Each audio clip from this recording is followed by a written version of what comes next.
മരിക്കുമ്പോൾ കലിമ ചൊല്ലി മരിക്കുന്നത് ഞങ്ങൾക്ക് വലിയൊരു ഉറപ്പാണ്.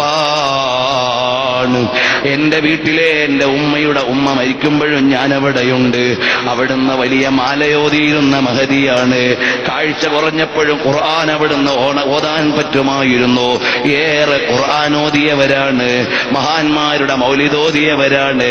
അവരും സൂറത്തുൽ മുൽക്ക് കേട്ടുകൊണ്ട് കിടക്കേ അതാ അല്ലാഹ് എന്ന് വിളിച്ചുകൊണ്ട് മരണപ്പെടുന്നു. അപ്പൊ സുന്നത്ത് ജമാഅത്തിന്റെ അഖീദ അനുസരിച്ച് ജീവിച്ചവര്, മാല ചൊല്ലി ജീവിച്ചവര്, കലിമ ചൊല്ലി മരിക്കുന്നത് കണ്ട അനുഭവം നമുക്കുണ്ട്. നിങ്ങൾക്ക് ചിലപ്പോൾ നിങ്ങളുടെ ഉപ്പാന്റെയും വലിയുപ്പാന്റെയും ഒക്കെ അനുഭവം നിങ്ങൾക്കും ഉണ്ടാകും. എനിക്ക് യഥാർത്ഥത്തിൽ കിതാബുകളിൽ കണ്ടതിനേക്കാൾ വലിയൊരു സമാധാനം കണ്ടത് ഉപ്പാന്റെ തന്നെ മരണമാണ്, ഉസ്താദുമാരുടെ മരണമാണ്. ഞങ്ങളുടെ ഗുരുവര്യന്മാര് അതാ ഞങ്ങൾക്ക് കിതാബ് ഓതിയിട്ട് തവസ്സുലും ഇസ്തിഗാസയും സ്ഥിരപ്പെടുത്തി തന്ന ഉസ്താദുമാര് ഉളൂഓടെ സുബഹി കഴിഞ്ഞിട്ട് തരുവറ അഹമ്മദ് ഉസ്താദ് പറയുന്ന ഭാര്യയെ വിളിച്ച്, ഇനി ആരും ഇങ്ങോട്ട് വരേണ്ടതില്ല, എന്റെ ഉളൂ മുറിയാൻ പാടില്ല, ഞാൻ യാത്രയാകാൻ പോവുകയാണ്. കയ്യും കെട്ടി കിടന്നിട്ട് കലിമ ചൊല്ലി അങ്ങ് യാത്ര ചോദിക്കുകയാണ്. അത് ഞങ്ങളുടെ മാർഗദർശികളാണ്, അത് ഞങ്ങൾക്ക് വലിയ തെളിവാണ്.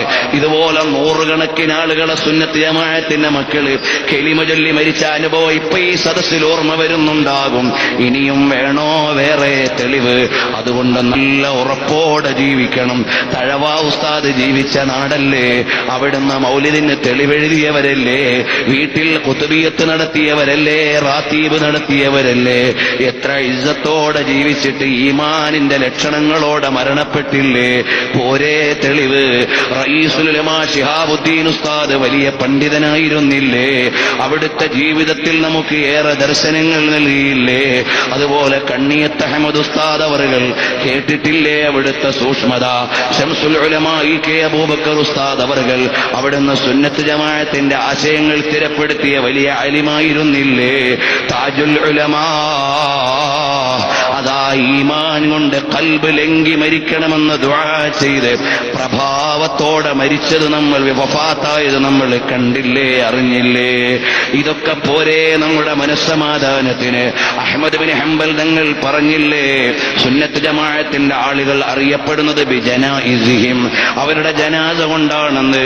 മക്കയിലെ മുഹമ്മദ് അലവി മാലിക്കി തങ്ങളുടെ വിയോഗം നമുക്കൊരു പാഠമല്ലേ? അബ്ബാസ് ബിൻ അലവി അൽ മാലിക്കി തങ്ങളുടെ വിയോഗം അതാ അറബ് പത്രത്തിൽ എഴുതിയത് ഞാൻ ഉദ്ധരിച്ചിട്ടുണ്ട്. സഈദ റൂഹുഹു ഇലല്ലാഹ്, അറബി പത്രം എഴുതുകയാണ്, അദ്ദേഹത്തിന്റെ റൂഹ് അല്ലാഹുവിലേക്ക് ഉയർന്നു. അപ്പോൾ അദ്ദേഹം ലാ ഇലാഹ ഇല്ലല്ലാഹ് ചൊല്ലുന്നുണ്ടായിരുന്നു എന്ന് പത്രം എഴുതിയില്ലേ? ലോകം മുഴുവനും ബുറുദ പ്രചരിപ്പിച്ച മഹാനല്ലേ ബഹുമാനപ്പെട്ട അബ്ബാസ് ബിൻ അലവി അൽ മാലിക്കി തങ്ങൾ. അതെല്ലാം നമുക്കുള്ള സാധാരണക്കാർക്കുള്ള തെളിവുകളാണ്. പത്രം റിപ്പോർട്ട് ചെയ്യുമ്പോൾ പ്രത്യേകം എഴുതുകയാണ്, ചുണ്ടിൽ ലാ ഇലാഹ ഇല്ലല്ലാഹയോടാണ് ലോകം മുഴുവനും ബുറുദ ചൊല്ലി നടന്ന മഹാനായ അബ്ബാസ് മാലിക്കി തങ്ങൾ വഫാത്തായത്. ജനാസ കൊണ്ടുവരുമ്പോഴും ബുറുദ ചൊല്ലുകയായിരുന്നു എന്ന് അന്ന് അവിടെ ഹാജരുള്ളവർ എന്നോട് പറഞ്ഞിട്ടുണ്ട്. പിന്നീട് ഞങ്ങൾ അവിടെ ചെല്ലുമ്പോൾ അനുഭവസ്ഥരിൽ നിന്ന് കേൾക്കുകയാണ്, അതാ മസ്ജിദുൽ ഹറാമിൽ ലാ ഇലാഹ ഇല്ലല്ലാഹ് ചൊല്ലി ജനാസ കൊണ്ടുവരികയാണ്. പത്രം തന്നെ എഴുതുന്നു, ജന്നത്തുൽ മുഅല്ലയിൽ അവരുടെ വലിയുമ്മാന്റെ അടുത്ത് ഖബർ കിടത്തിയപ്പോ അവിടെ തക്ബീറും തഹ്ലീലുമാണ് ജന്നത്തുൽ മുഅല്ലയിൽ ജനങ്ങൾ ചൊല്ലിയത്. ഇതൊക്കെ പോരേ മോനെ? അതുകൊണ്ട് ഈമാനോടെ ജീവിച്ച്, തഖ്വയോടെ ജീവിച്ച്, അല്ലാഹുവിന്റെ വജ്ഹിന് വേണ്ടി ജീവിച്ച്, ഹബീബായ നബി തങ്ങളെ ഇഷ്ടം വെച്ച് നല്ല ഖൽബോടെ റബ്ബേ മരിക്കുന്ന സമയത്ത് ഞങ്ങൾക്ക് കാമിലായ ഈമാൻ ഞങ്ങൾക്ക് നൽകണേ അല്ലാഹ്. ലാ ഇലാഹ ഇല്ലല്ലാഹ് മുറുകെ പിടിക്കുന്ന നല്ലവരിൽ ഞങ്ങളെ പെടുത്തണേ അല്ലാഹ്. ഞങ്ങളിവിടെ ചെലവഴിച്ച സമയം നിനക്ക് പൊരുത്തപ്പെട്ട ഒരു ഇബാദത്താക്കി ഞങ്ങൾക്ക് നൽകണേ അല്ലാഹ്. ഒരു 10 സ്വലാത്ത് ചൊല്ലിയിട്ട് നമുക്ക് ദുആ ചെയ്ത് പിരിയാം.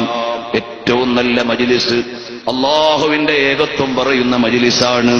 ഇവിടെ പറഞ്ഞത് അതാണ്. അല്ലാഹു നമ്മെ സ്വീകരിക്കട്ടെ.